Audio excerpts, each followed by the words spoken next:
کیا آپ جانتے ہیں برکت صرف زیادہ پیسہ ہونے کا نام نہیں، برکت صرف یہ نہیں کہ ہمارے پاس بہت زیادہ مال ہو، بلکہ اللہ تعالیٰ کسی چیز میں خیر اور فائدہ رکھ دے تو وہ ہمارے لیے نعمت اور برکت بن جاتی ہے۔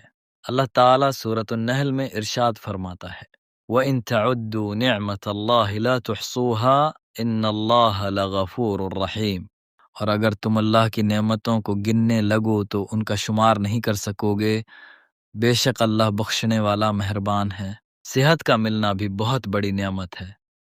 رسول اللہ صلی اللہ علیہ وسلم نے فرمایا، دو نعمتیں ایسی ہیں جن کے بارے میں بہت سے لوگ خسارے میں رہتے ہیں، صحت اور فراغت، تھوڑا کھانا اور سیر ہو جانا۔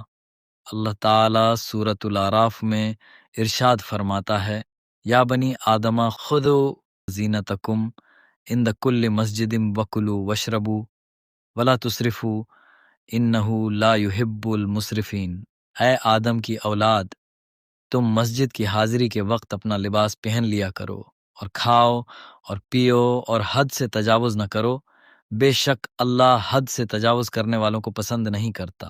کم مال کا مطلب کم برکت نہیں۔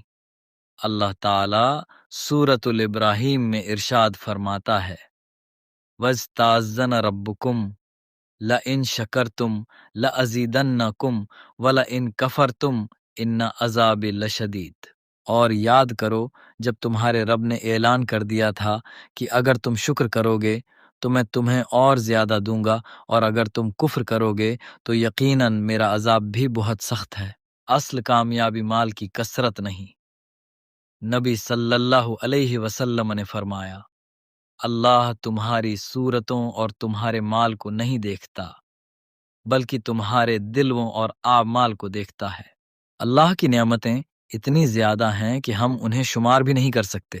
صحت، وقت، گھر کا سکون، حلال رزق، کھانے کی نعمت، امن، اور سب سے بڑھ کر ایمان، یہ سب اللہ کی نعمتیں ہیں۔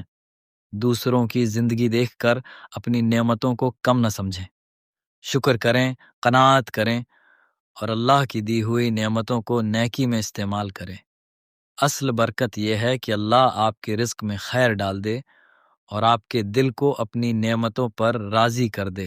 الحمدللہ، ہر حال میں برکت زیادہ ہونے کا نام نہیں، اللہ کی دی ہوئی چیز میں خیر اور کفایت ہونے کا نام ہے۔